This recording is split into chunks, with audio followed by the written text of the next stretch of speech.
Hi guys, this is Saurabh here and welcome to another session on the Vedantu viewers channel. This session is for the KPY essay program and आज का जो session topic है उसको हम बोलते हैं, बहुत लोग बहुत तरीके से प्रोनाउंस करते हैं, बहुत लोग ली चाटलिया बोलते हैं, but the right pronunciation is Le Chatelier principle and we are trying to study the Le Chatelier principle through graphs.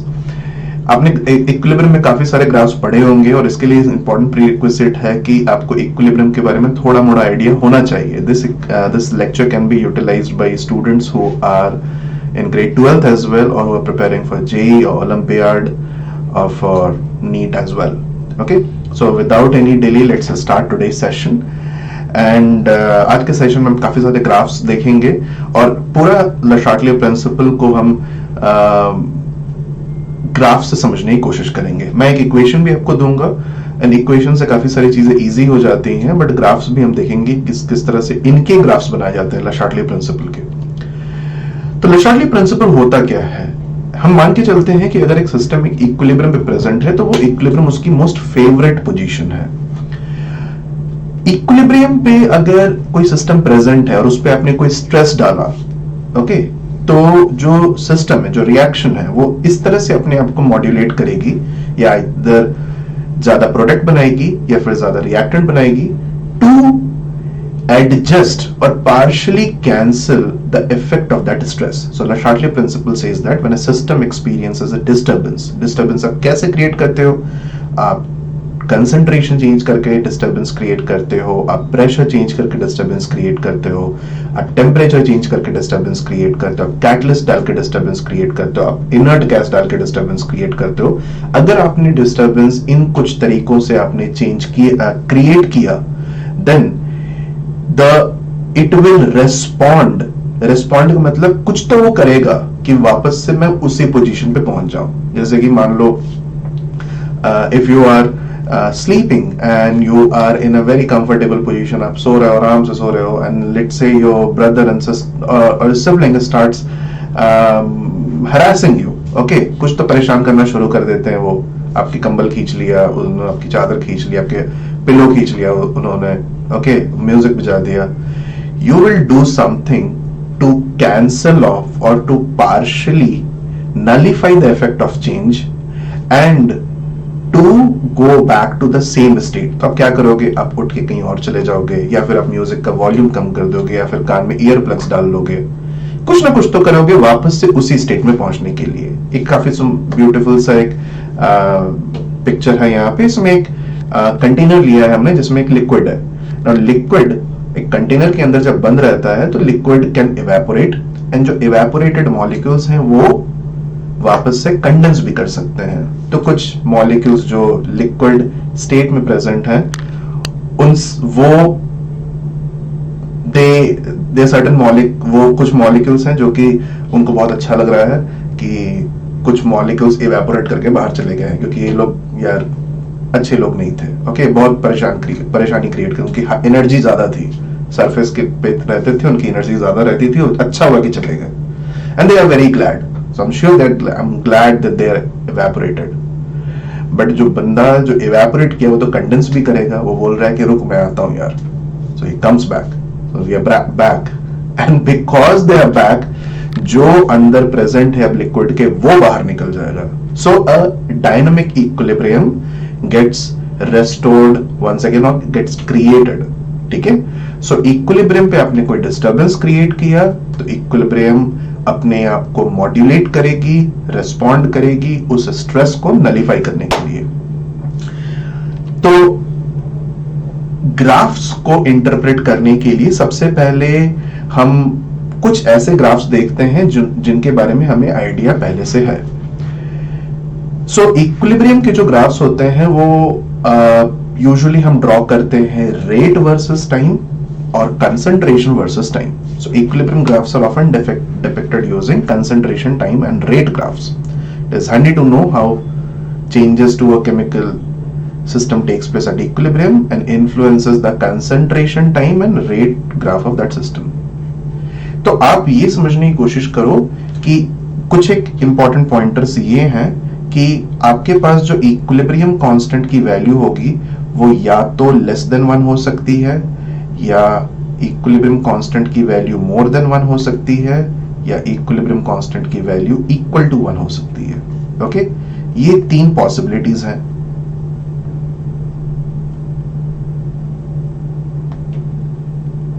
Okay, these are the 3 possibilities.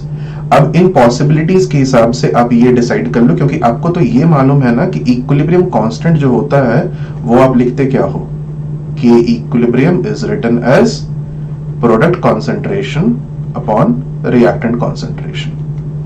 Okay, ये सब काफी सिंपल सा एक आइडिया मैंने आपको दे दिया कि ये इक्विलिब्रियम को हम इस तरह से लिखते हैं। अब वो केसी है, केपी है, कुछ भी हो, लेकिन product upon reactant raised to certain coefficients, मान लेते हैं कि सिंपलेस्ट फॉर्म में इस तरह से लिखा जाएगा। तो अगर मैंने इस तरह से लिखा है, तो जब मैं इक्विलिब्रियम में कंसंट्रेशन वर्सेस टाइम का प्लॉट ड्रॉ करूंगा, देन इन केस वेयर के इक्विलिब्रियम इज लेस देन 1, तो जिस टाइम पे इक्विलिब्रियम अचीव हो रहा होगा, at that instant the reactant concentration will be more than the product concentration. Okay, इस केस के लिए क्या होगा कि reactant concentration will be less than the product concentration, और यहां पे reactant concentration will be equal to the product concentration. तो जरूरी नहीं है कि इक्विलिब्रियम पे reaction concentration becomes equal to the product concentration. That is not necessary. Equilibrium does not mean that the reactant concentration should be equal to the product concentration. What it means is that both of them should come to a standpoint where there is no change in the concentration. ठीक है, ये इस तरह से होता है। अब जब रिएक्शन स्टार्ट होता है तो रिएक्टेंट ही प्रेजेंट रहता है, और रिएक्शन स्टार्ट होने के बाद जो रिएक्टेंट का कंसंट्रेशन वो धीरे धीरे डिक्रीज करता है, प्रोडक्ट कंसंट्रेशन धीरे धीरे इंक्रीज करता है। एंड इसी कारण जो फॉरवर्ड रिएक्शन का रेट है that keeps on decreasing, and backward reaction rate keeps on increasing. So अगर मैंने रेट का ग्राफ निकाला, तो रेट के अगर मैंने ग्राफ निकाला है, राइट दिस वंस अगेन, सो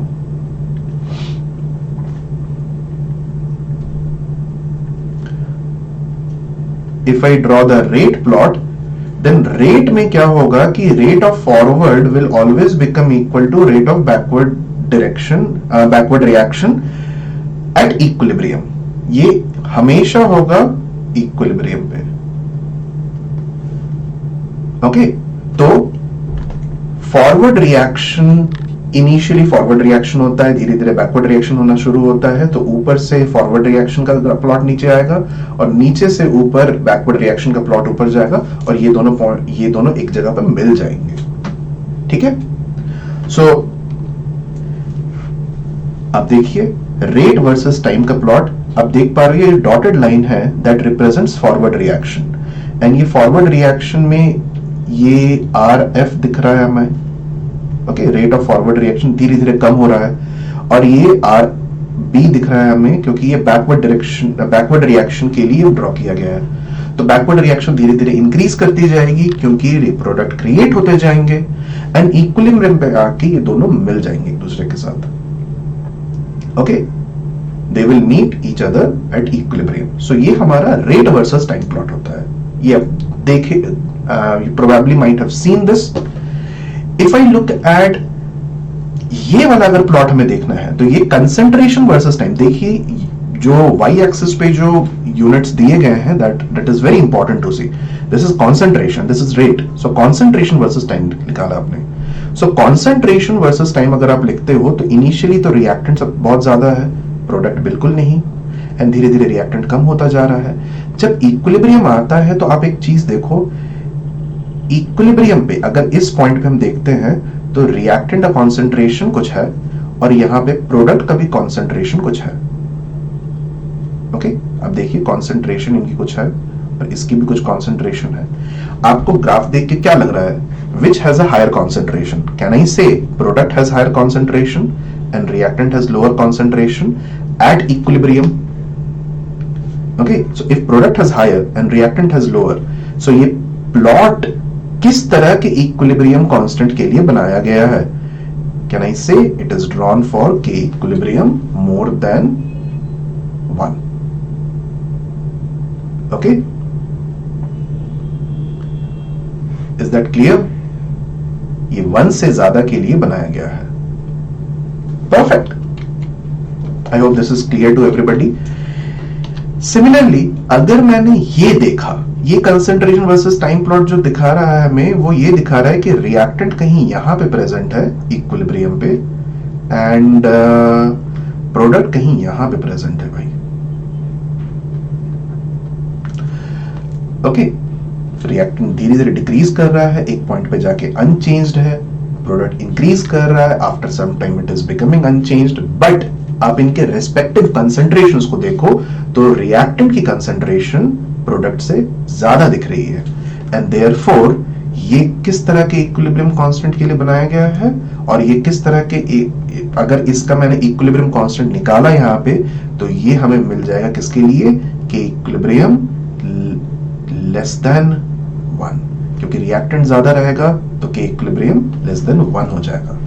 अगर ये के इक्विलिब्रियम इक्वल टू 1 के लिए बनाया जाता, देन रिएक्टेंट का जो कंसंट्रेशन डिक्रीज करते हुए आता एंड प्रोडक्ट कंसंट्रेशन इंक्रीज करते हुए आता, वो एक दूसरे के साथ मिल जाते. सो प्लीज डू रिमेंबर कि कंसंट्रेशन वर्सेस टाइम प्लॉट एक, दो और एक तरीके से मिल सकता है आपको. Okay, let's move ahead. मैं इक्विलिब्रियम पे होने वाले चेंजेस को कॉज एंड इफेक्ट के हिसाब से देखने की कोशिश करता हूं. Okay, I personally like try to look at it as a cause and effect.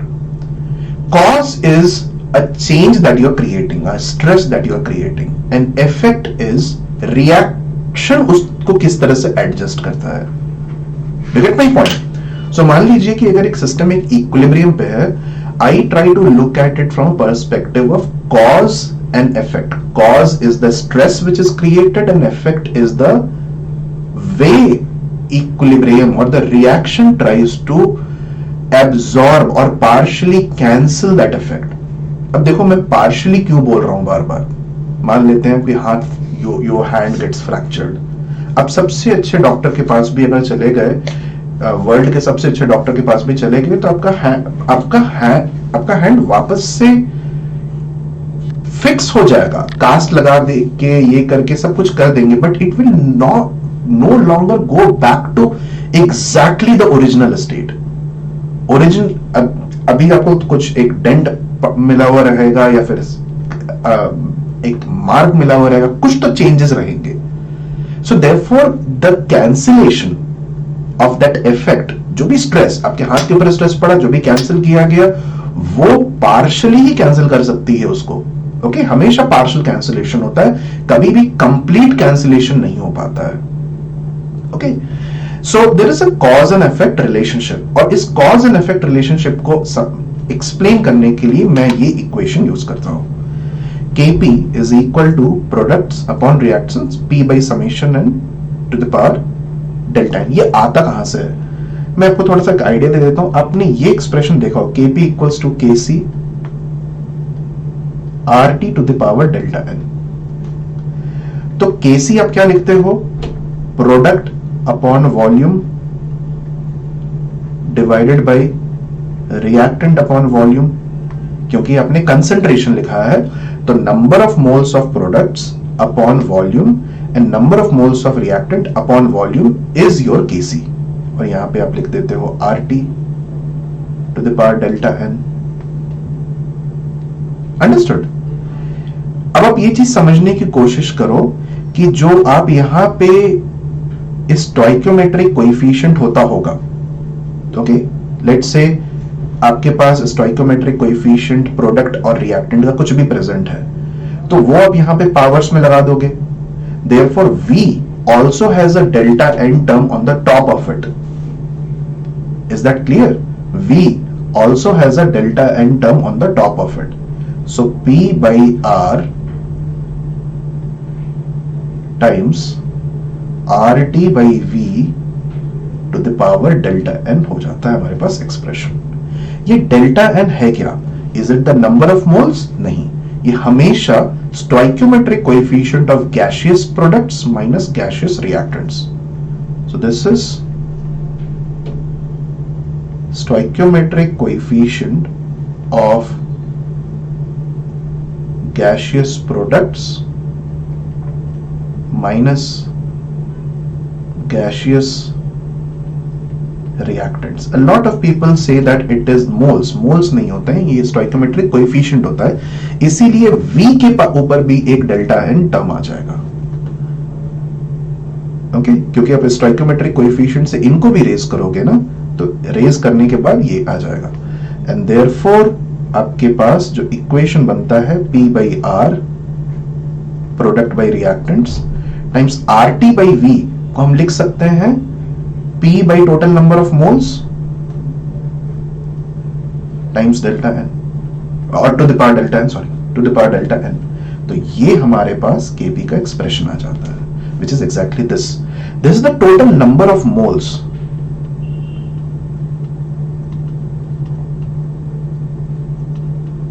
Okay, this is the total number of moles.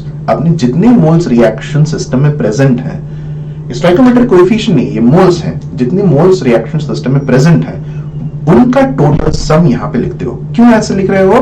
क्योंकि PV is equal to total number of moles times RT, यही लिखा जाता है from ideal gas equation. So this gives us a very important relationship. अब आप ये चीज समझने की कोशिश करो, इसको हम इंटरप्रेट कैसे करते हैं. तो मान लेते हैं कि आपने रिएक्टेंट इंक्रीज किया, ठीक है. अब जब रिएक्टेंट इंक्रीज करोगे तो ये कॉज में आ जाएगा. सो मैं लिखूंगा cause is reactant increase. Equilibrium constant को हमेशा कांस्टेंट रखना है. इसका नाम इसके नाम के आगे कांस्टेंट है, मतलब इसको कांस्टेंट रखना है, इसको चेंज नहीं करना है. तो आप क्या कर रहे हो कि डिनोमिनेटर को इंक्रीज कर रहे हो, ये कॉज है. तो इफेक्ट क्या होगा? प्रोडक्ट को इंक्रीज करना विल बी द इफेक्ट. और प्रोडक्ट को कैसे इंक्रीज किया जाता है? फॉरवर्ड डायरेक्शन में मूव करके. Is that clear? Show cause and effect के हिसाब से अगर मैं इसको समझने की कोशिश करूं तो मेरे पास एक ऐसा टेबल क्रिएट हो जाएगा. आपने अगर रिएक्टेंट ऐड किया तो हमें प्रोडक्ट को इंक्रीज करना पड़ेगा so as to keep Kp constant. So effect on equilibrium की वो फॉरवर्ड की तरफ शिफ्ट कर जाता है towards the product. Adding a product, अब प्रोडक्ट को ऐड करोगे तो क्या होगा कि न्यूमरेटर इंक्रीज कर रहे हो इस इक्वेशन में. If you are increasing the numerator in this equation then what will you have to do so as to keep Kp constant? आपको रिएक्टेंट इंक्रीज करने पड़ेंगे. Okay, and you will have and to increase the reactant क्या करना होगा? Backward जाना पड़ेगा. तो ये बैकवर्ड मूव करेगा. सो ये फॉरवर्ड लिख दिया मैंने, ये बैकवर्ड हो गया. इंक्रीजिंग प्रेशर, अगर आप प्रेशर इंक्रीज करते हो तो प्रेशर इंक्रीज करने से आपका रिएक्शन उस तरफ मूव करता है जिस तरफ गैसियस मोल्स कम होते हैं. इसको हम थोड़ा डिटेल में आगे जाके समझेंगे. ये आपने पहले भी पढ़ा होगा कि अगर आपने प्रेशर इंक्रीज किया है, reaction will move in that direction where the total number of moles decrease. आप स्टोइकोमेट्रिक कोएफिशिएंट लेके भी इसको आइडेंटिफाई कर सकते हो. जिधर में टोटल स्टोइकोमेट्रिक कोएफिशिएंट्स लेस हैं उस तरफ रिएक्शन मूव करती है. जब टेम्परेचर इंक्रीज करते हो तो क्या आता है कि टेम्परेचर इंक्रीज किया तो एक्स्ट्रा एनर्जी ऐड की आपने, तो रिएक्शन उस तरफ मूव करेगा जिस तरफ की एनर्जी को एब्सॉर्ब किया जा सकता है. तो अगर एंडोथर्मिक प्रोसेस है, मतलब कि एनर्जी आप उसमें दे रहे हो, तो रिएक्टेंट वो एनर्जी लेती है. एंडोथर्मिक प्रोसेस में अगर आप हीट ऐड करते हो तो रिएक्टेंट वो एनर्जी लेके प्रोडक्ट बना देगी, तो फॉरवर्ड मूव करेगा. लेकिन अगर एक्सोथर्मिक है, इसका मतलब रिएक्टेंट बाहर एनर्जी फेंक रही है. ओके, तो आप उसमें एनर्जी एक्स्ट्रा एनर्जी ऐड करोगे तो रिएक्टेंट वो लेना नहीं चाहेगी, वो प्रोडक्ट लेके वापस रिएक्टेंट बना देगा. सो बैकवर्ड मूव कर जाएगा. इनर्ट गैस को हम थोड़ा डिटेल में समझेंगे कि डेल्टा एन के ऊपर डिपेंड करता है ये, और inert gas at constant volume पे हमारे पास कोई भी इफेक्ट नहीं होता है. तो चलो let's start. So let's look at the effect of changing concentration. When the concentration of the reactant increases, the equilibrium will shift in a direction that increases, the equilibrium will shift in a direction that will reduce the number of reactant molecules and same goes for products. इसका मतलब क्या होता है?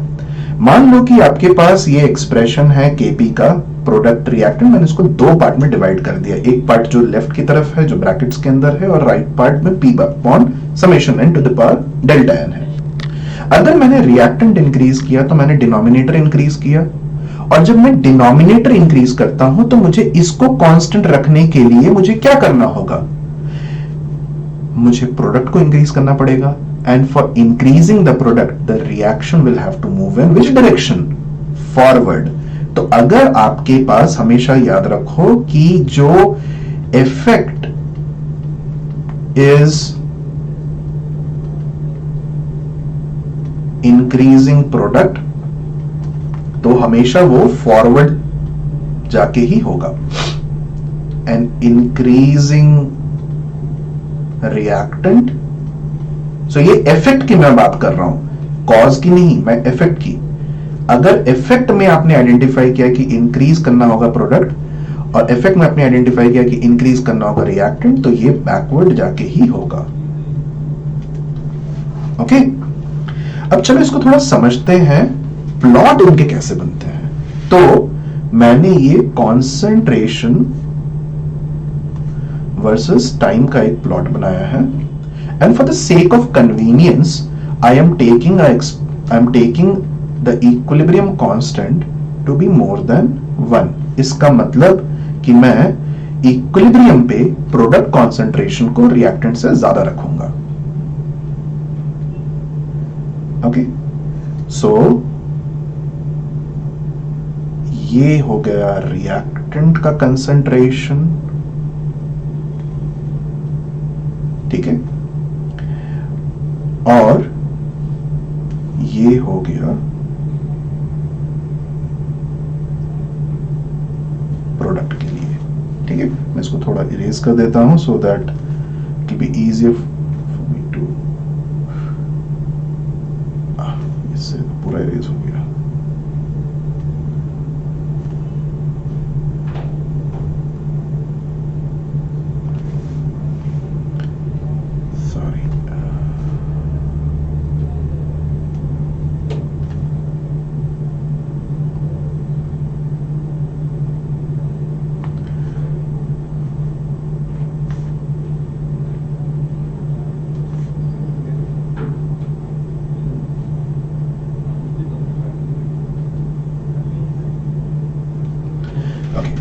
अब मान लेते हैं कि आपने किसी एक इंस्टेंट पे आपने क्या किया, लेट्स से इस टाइम पे आपने क्या चेंज किया, मान लो आपने प्रोडक्ट इंक्रीज कर दिया।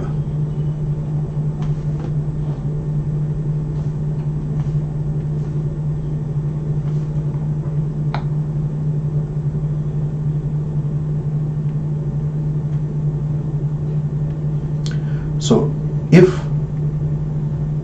product is increased, तो आप क्या देखोगे, जब प्रोडक्ट इंक्रीज करते हो then there will be a sudden spike in the products concentration. तो ये तो प्रोडक्ट के लिए आपने बनाया था, ये रिएक्टेंट के लिए था, तो प्रोडक्ट में आपको एक सडन स्पाइक दिखेगा।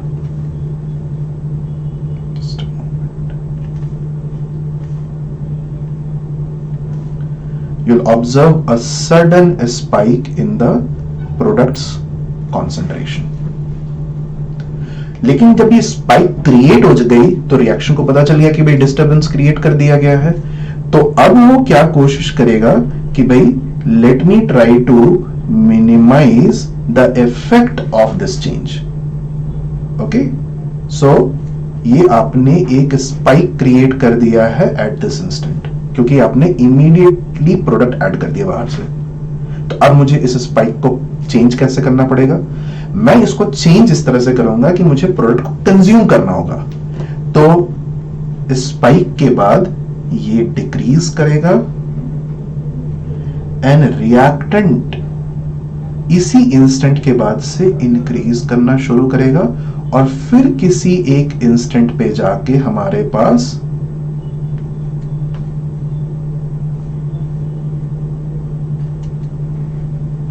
इक्विलिब्रियम क्रिएट हो जाएगा, टी इक्विलिब्रियम।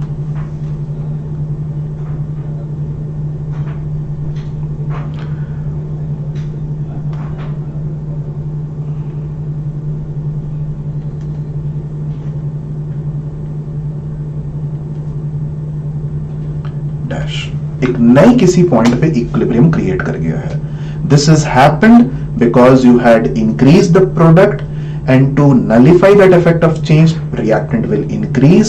सो इसके बाद प्रोडक्ट डिक्रीज करेगा और रिएक्टेंट इंक्रीज करेगा और फिर से आपको एक न्यू इक्विलिब्रियम पॉइंट मिलेगा, फिर से इक्विलिब्रियम रिस्टोर कर लिया जाएगा।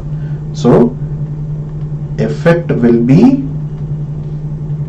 Reactant increase. ओके, अगर मैंने कॉन्सेंट्रेशन वर्सेस टाइम फिर से देखते हैं, अगर मैंने ये मान लेते हैं रिएक्टेंट है, ये मान लेते हैं प्रोडक्ट है, इफ आई इंक्रीज रिएक्टेंट, ठीक है, अगर मैंने रिएक्टेंट को इंक्रीज कर दिया तो हमारे पास कैसा बनेगा? रिएक्टेंट इंक्रीज हुआ तो sudden spike in reactant concentration,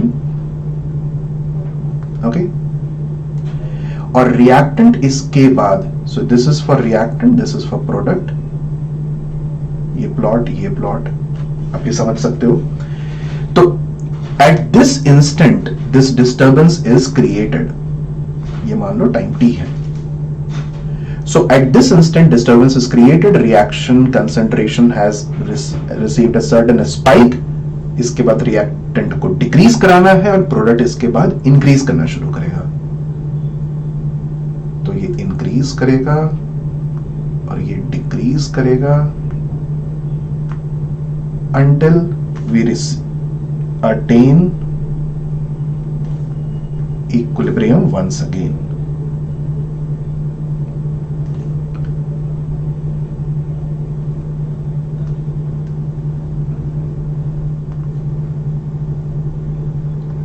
equilibrium dash.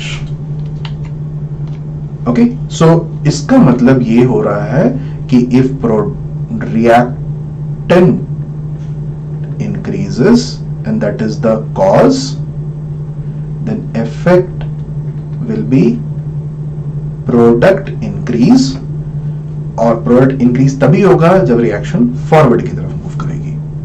Okay, हम एक दूसरा एक रिएक्शन देखते हैं। Let's say we take a reaction like this, CO plus Cl2 turning into COCl2। अब इसमें दो रिएक्टेंट है, एक प्रोडक्ट है। So concentration, time, let us assume कि at the starting of the reaction CO का कंसेंट्रेशन ज्यादा था। Okay, at the start concentration of CO was more than concentration of Cl2, so ये डिक्रीज कर रहा है,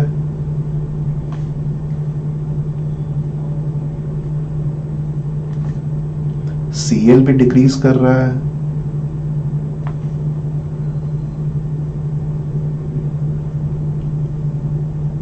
and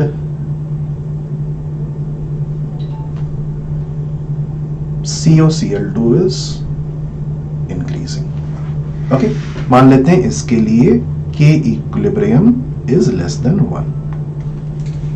इसीलिए आप देख रहे हो कि ये COCl2 के लिए बनाया गया है, this is for COCl2, this is for Cl2, this is for CO।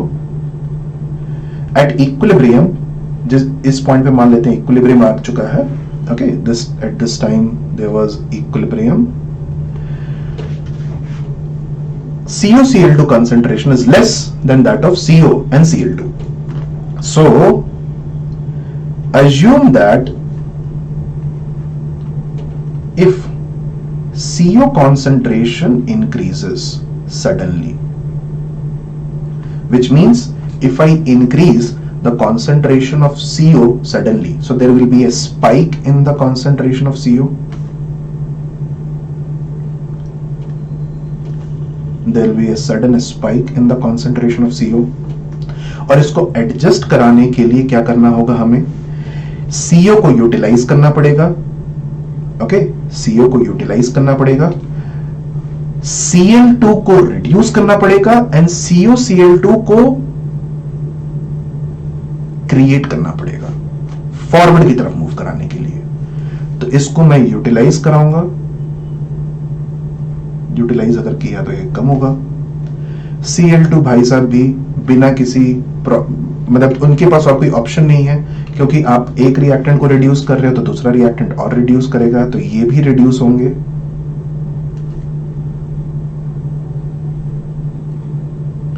और ये भाई साहब अपना इंक्रीज कर जाएंगे आराम से.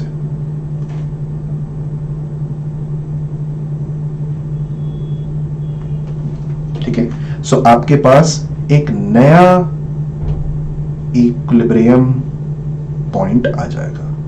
So will get T equilibrium dash. Is that understood? आपने चेंज किसमें किया और उसके कारण क्या इफेक्ट हुआ? आपने चेंज किया CO में, and because of that COCl2 increased. Because of that Cl2 also gotten decreased, क्योंकि CO will react with Cl2. ठीक है, अगर मैंने इन सारी चीजों के लिए रेट वर्सेस टाइम प्लॉट किया, अंडरस्टूड? अगर मैंने इन सब के लिए रेट वर्सेस टाइम ग्राफ एक प्लॉट किया, ठीक है, सो लेट्स से ये फॉरवर्ड रिएक्शन के लिए है and let's say this is for backward reaction, और ये दोनों जाके कहीं यहीं पर मिल जा रहे हैं. They're meeting somewhere over here. Okay, if they're meeting somewhere over here and if reactant is added,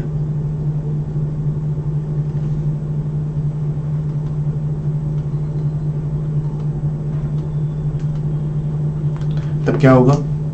When reactant is added, this is for forward reaction, this is for backward reaction.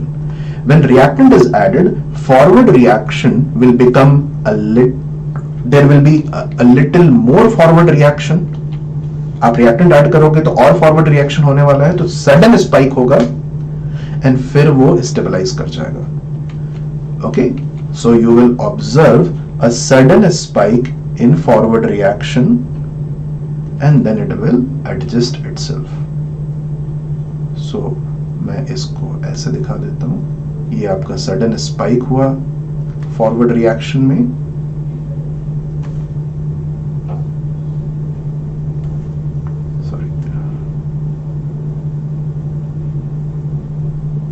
let's say there is a sudden spike in the forward reaction and then it will decrease, and backward reaction भी इसी कारण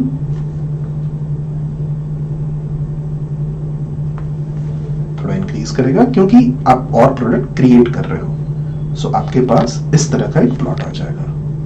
सो this is when you are adding reactant, this is rate versus time plot. Okay, चलो let's move on to effect of changing pressure. Now इसको समझने के लिए we will use to, अब देखो प्रेशर इस पूरे इक्वेशन में कहां पे आ रहा है? Pressure is coming on the other part of the equation. So in this other part of the equation, delta n is also present. So I will write three expressions where delta n is 0, delta n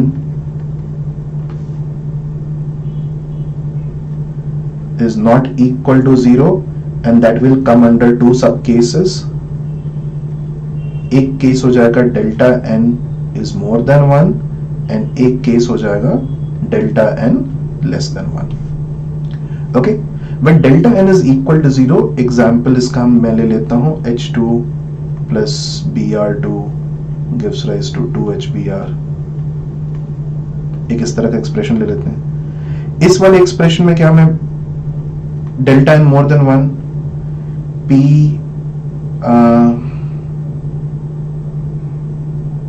sorry Cl5 splits to form PCl3 plus Cl2 and इसके लिए मैं लिख लेता हूं, बहुत common से expression है, N2 plus 3H2 gives rise to 2NH3।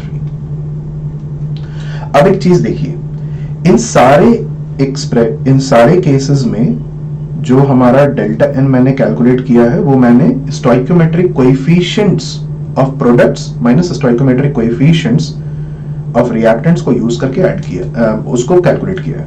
So product stoichiometric coefficient is 2, reactant stoichiometric coefficient, total reactant stoichiometric gaseous ही लेना है, reactant stoichiometric coefficient is 1 and therefore it is 2 and so this is 0. Total is 2 and this is 1, total is 2, this is 4 and therefore we have delta n less than 1, delta n more than 1. अब एक चीज समझने की कोशिश करो, अगर delta n 0 है then can I say the p upon summation n term disappears? ये अगर टू द पावर 0 लगा दोगे तो ये 1 हो गया ना, so it completely disappears and if it disappears then would changing pressure affect anything? Pressure term ही गायब हो कर दिया आपने, so would changing pressure change anything? So in this case changing pressure has no effect. इसमें देखते हैं delta N positive, अब आपने क्या किया कि प्रेशर इंक्रीज किया, सो मैं यहां पे लिख देता हूं कॉज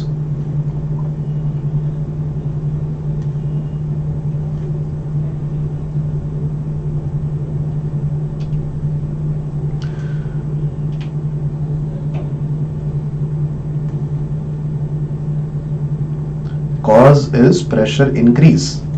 सो डेल्टा एन मोर देन 1 है तो इसका मतलब कि ये एक्सप्रेशन इसी तरह का आपको दिखेगा, P अपॉन समेशन एन के फॉर्म में ही दिखेगा आपको।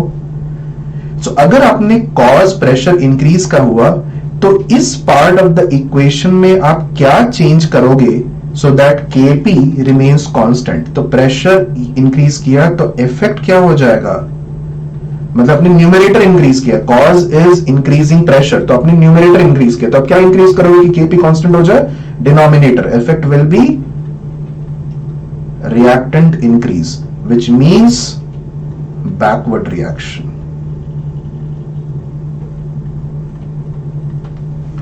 okay, which means backward reaction, and if it means backward reaction it's time evaluate it very easily on the basis of जो आप पहले पढ़े हो। क्या बोलते हो, प्रेशर इंक्रीज करो तो रिएक्शन उधर मूव करेगा जहां पर की total number of gaseous entities कम हो रही हैं। रिएक्टेंट की तरफ में एक गैसियस एंटिटी है, प्रोडक्ट की तरफ में 2 गैसियस एंटिटी, वही हमारे पास रिजल्ट आ रहा है। सो मैथमेटिकली भी हम वही पे आ रहे हैं जहां पर कि हम एक फिजिकल नॉलेज से हम इसको निकालते हैं। इसमें क्या हो रहा है, अगर मान लो कि कॉज इज प्रेशर इंक्रीज, सो अब जब डेल्टा एन लेस देन 1 रहेगा, okay, sorry I should write delta N more than 0,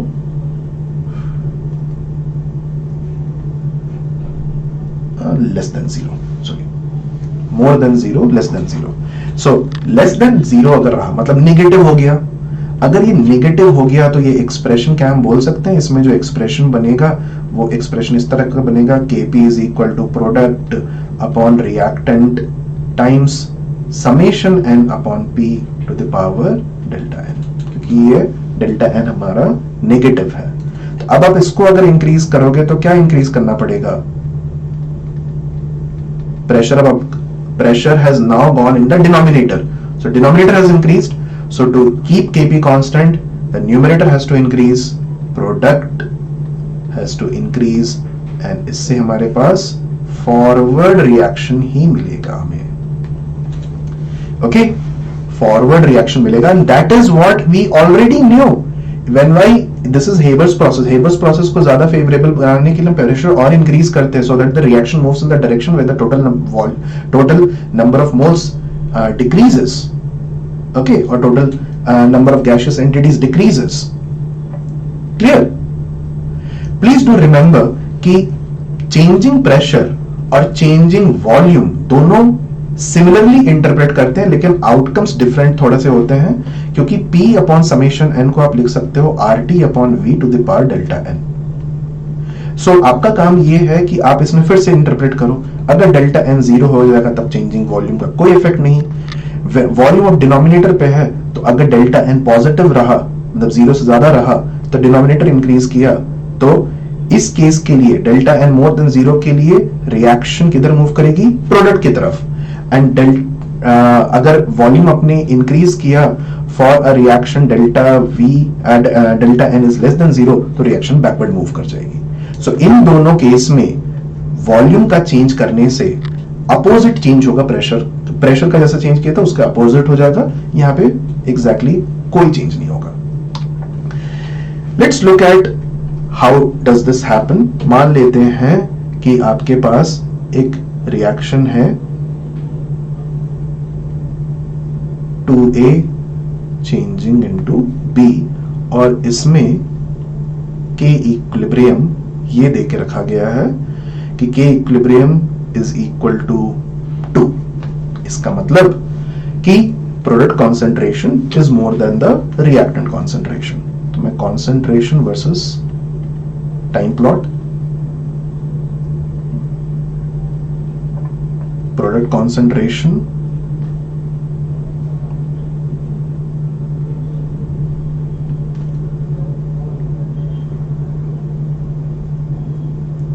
this is reactant concentration.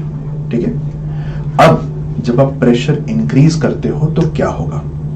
हमेशा याद रखिए, when you increase pressure, when pressure is increased, volume decreases and therefore concentration increases. सभी के concentrations uniformly increase कर जाएंगे.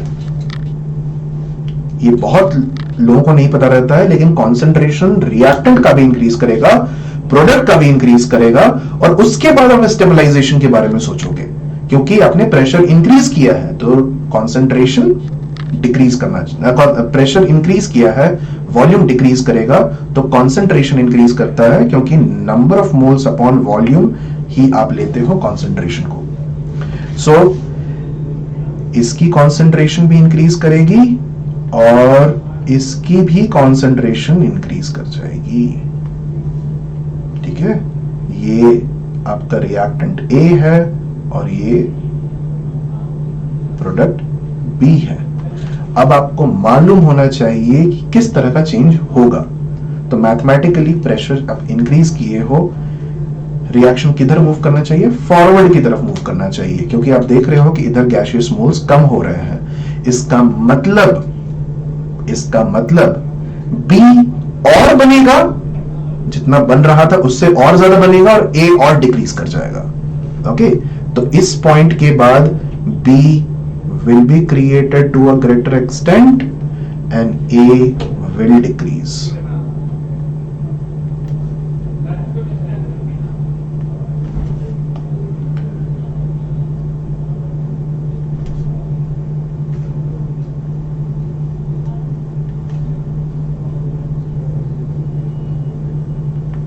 Okay, A will decrease and we will have equilibrium being achieved at another instant.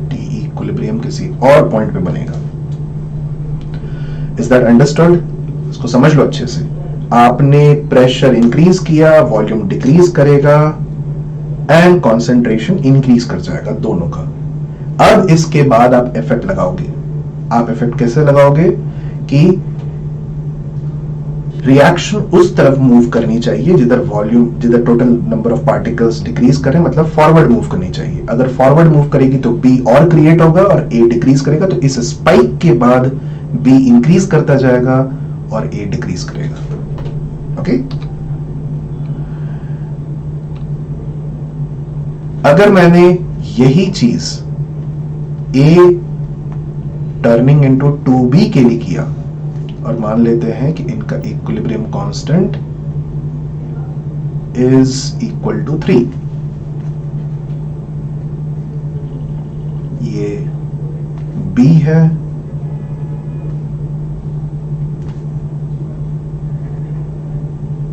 and this is A. If pressure is increased, then volume decreases, concentration increases. दोनों का concentration जैसे ही आपने change किया pressure उसी समय spike कर जाएगा. Okay, दोनों के कॉन्सेंट्रेशन स्पाइक करेंगे. लेकिन ये स्पाइक तो फेवरेबल नहीं है. अब स्पाइक होने के बाद एडजस्टमेंट्स शुरू होंगे. एडजस्टमेंट किस तरह से होगा? प्रेशर इंक्रीज किया है तो रिएक्शन बैकवर्ड मूव करनी चाहिए, क्योंकि हमारे पास ए के तरफ total number of gaseous entities कम है, तो बैकवर्ड रिएक्शन होना चाहिए. तो बैकवर्ड रिएक्शन होने के लिए रिएक्टेंट और इंक्रीज करता रहेगा और प्रोडक्ट इस स्पाइक के बाद डिक्रीज करेगा. तो रिएक्टेंट को हम इंक्रीज कराएंगे एंड प्रोडक्ट को डिक्रीज करा देंगे.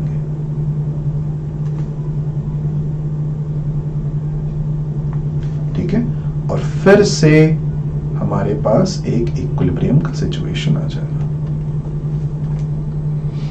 अंडरस्टूड? चलिए, let's move ahead to understanding how do we observe change in temperature. ना, ये बात समझने की कोशिश करो कि चेंज इन टेम्परेचर को इंटरप्रेट करना थोड़ा सा डिफरेंट है compared to whatever the expression that we were using. Effect of change of temperature is expressed using the Van't Hoff equation. इस equation से निकालते हैं. Van't Hoff equation, इसको Van't Hoff isochore भी बोलते हैं, बट हम इसको Van't Hoff equation मान के चलेंगे. ये equation आपने देखा होगा, ln K2 upon K1 delta H of a reaction 1 upon T1 minus 1 upon T2. Okay, so if delta H is positive, then delta H upon R is positive, and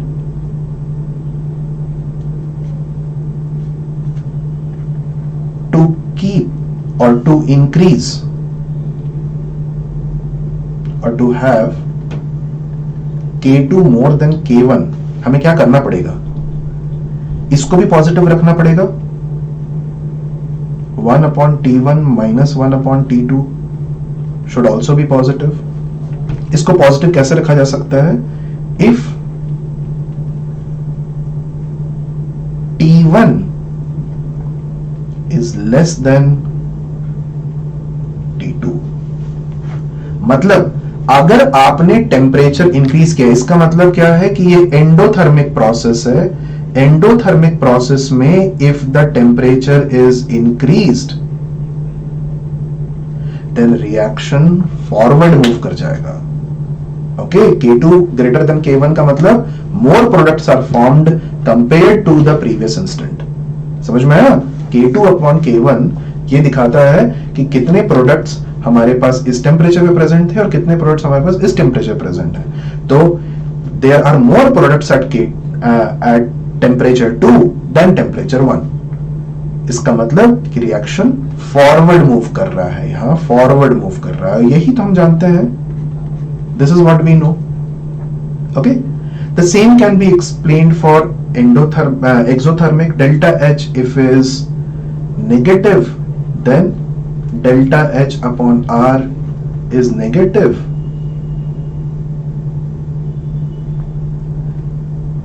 ये भी negative होगा. And so to have K2 more than K2 upon K1 more than 1, मतलब K2 मैं K1 से ज्यादा चाहता हूं. For that 1 upon T1 minus 1 upon T2 should also be negative. और इसको नेगेटिव कैसे किया जा सकता है? If T1 is less than T2, then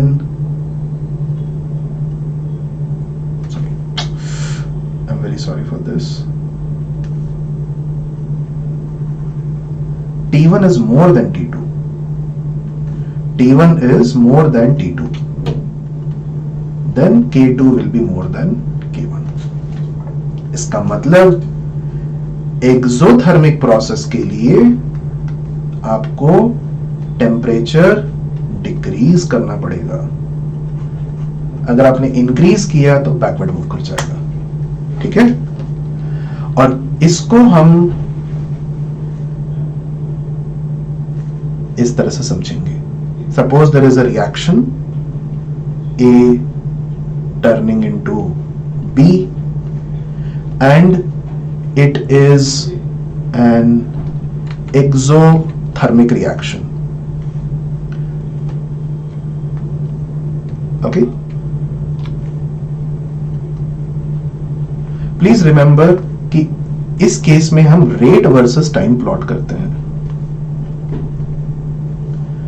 सो ये फॉरवर्ड के लिए है,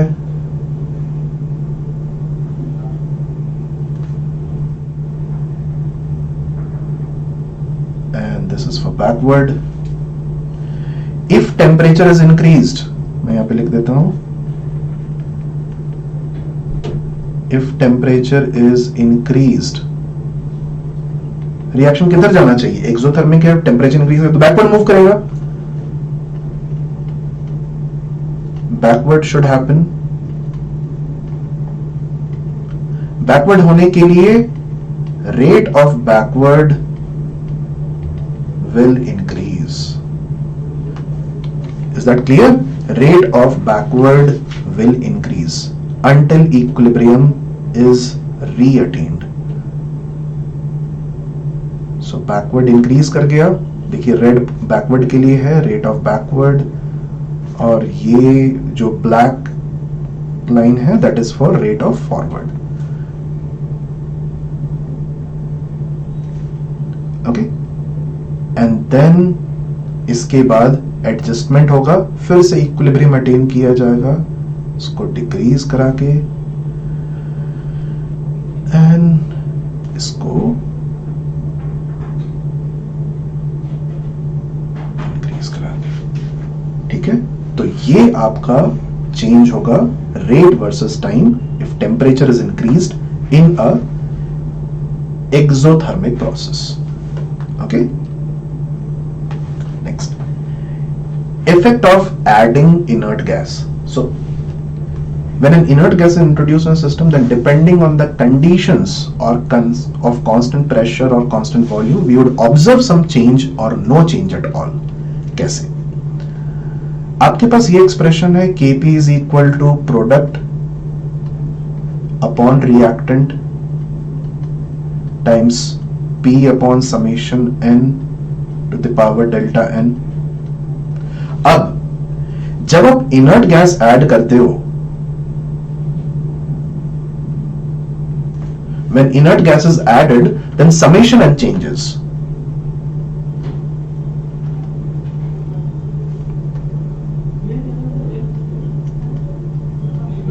Is added, summation n increases.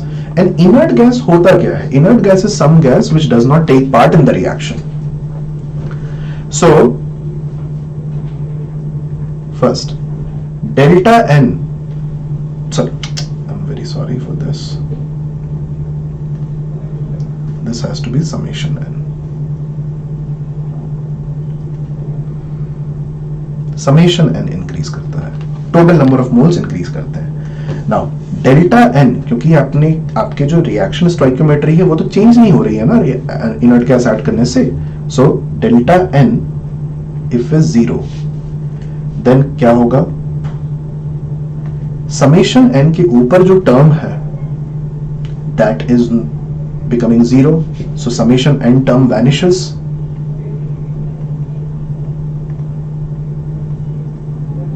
And therefore no change. If delta n is more than 0, so summation n if increases, then denominator increases, and denominator जब increase किया है तो product को increase कराना पड़ेगा टू कीप केपी कांस्टेंट, मतलब forward. Similarly अगर delta n less than 0 है, then if summation n increases, अब ये डिनोमिनेटर में रहेगा या न्यूमरेटर में, डेल्टा एन लेस देन 0, तो ये अब चला जाएगा ऊपर की तरफ. Okay, so it will no longer be denominator, it will be numerator. Numerator increases and therefore reactant has to increase to keep Kp constant and therefore it will be backward. अब इसमें मैंने यहां पे लिखा था constant pressure and constant volume. अब इसको समझने की कोशिश करते हैं. इन सारे केसेस में, ये सारे केसेस जो मैंने लिखे हैं, ये कांस्टेंट प्रेशर में, क्योंकि मैंने यहां पे प्रेशर चेंज नहीं किया है. This is all for constant pressure. But अगर मैं कांस्टेंट वॉल्यूम पे लिखता हूं तो इसको समझने की कोशिश करो. मैं कांस्टेंट वॉल्यूम मेंटेन करने के लिए जैसे ही मैंने कुछ मोल्स ऐड किए, so P upon summation n is equal to RT upon V. तो आपको ये कांस्टेंट रखना है, ये कांस्टेंट रखना. आपने इसको इंक्रीज किया तो ये भी प्रोपोर्शनेटली इंक्रीज कर जाएगा to keep this volume constant. So when summation n increases proportionately, if P increases only then it will be constant volume. तो अगर इसका चेंज जितना आपने किया है उतना ही चेंज यहां पे हो गया है, तो हमेशा चेंज जो होगा वो नलिफाई होता रहेगा. देयरफॉर कांस्टेंट वॉल्यूम पे अगर आपने if inert gas is added, then there is no change on equilibrium. कुछ भी नहीं होगा, क्योंकि जितने एक्सटेंट से आपने समेशन n को चेंज किया उतने ही एक्सटेंट से p को चेंज करना पड़ेगा. उसी पार्ट ऑफ द इक्वेशन में कैंसिल होके प्रोडक्ट और रिएक्टेंट पे कोई फर्क नहीं पड़ेगा.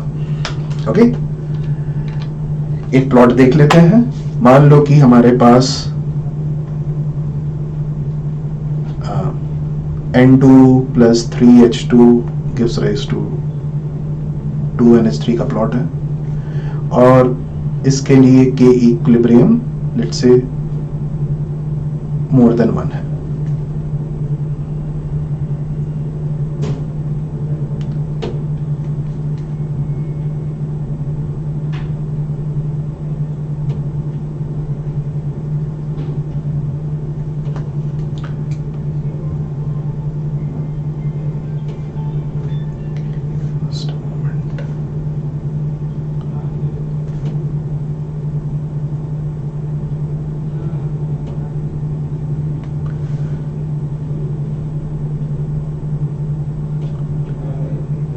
Let's say this is for H2, this is for N2.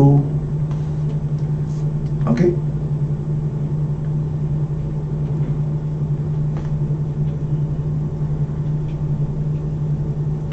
and this is for NH3. Now if neon is added, किस तरह का एक्सप्रेशन है ये? यहां पे delta n is less than 0. Delta n अगर less than 0 होगा, देन हमारे पास क्या होना चाहिए? बैकवर्ड रिएक्शन होना चाहिए. कांस्टेंट प्रेशर पे बैकवर्ड रिएक्शन होना चाहिए. And for backward reaction to take place, ये डिक्रीज करेगा,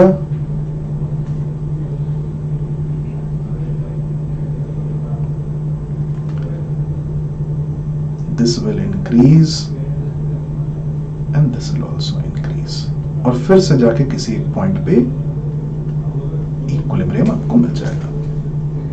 ओके, चलिए. The last one is effect of adding catalyst. जब कैटलिस्ट यूज करते हैं तो इक्विलिब्रियम कांस्टेंट को वो बिल्कुल टच नहीं करता है.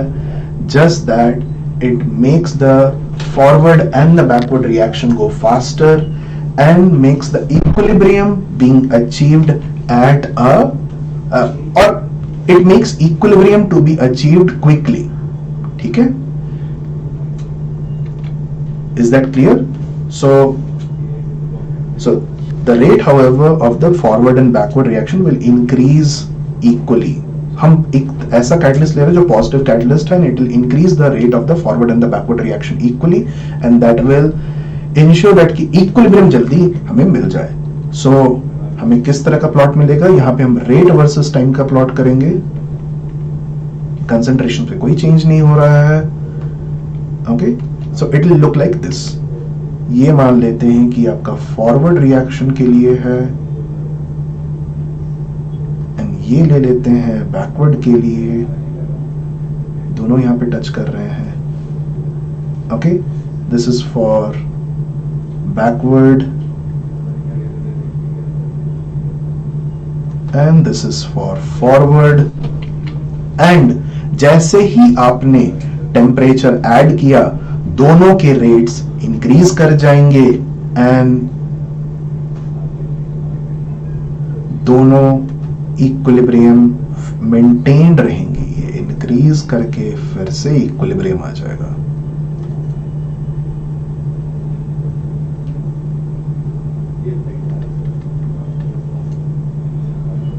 Okay, this is where catalyst is added. Okay, अगर आपने नेगेटिव कैटलिस्ट ऐड किया होता, मतलब जो दोनों की रेट कम कर दे, तो ये उल्टा हो जाता है. Okay, so that's all for today, guys. I hope you enjoyed today's session and some messages जो कि मैं आपको हमेशा बताता रहता हूँ. Since JEE Mains अभी हो चुका है, so it is imperative that कि you try to join the Vedantu Eklavya program so as to maximize your scores for the next mains attempt as well as for advanced. And for people who want to come into the topper batch, these are the notices which you will find the notices over here. Eklavya 2022 का एक Telegram channel है. Please do join that. We keep posting all the entry points and about all the open tests that we are going to conduct. 2023 can navigate to this link to identify things that are available for them, and for 2024 as well. Okay. So this is Saurabh Goswami signing off, and I wish you all the very best. Please do watch this lecture again if you do not understand, and let me know in the comment section that if you have any queries. So bye bye guys, have a lovely time.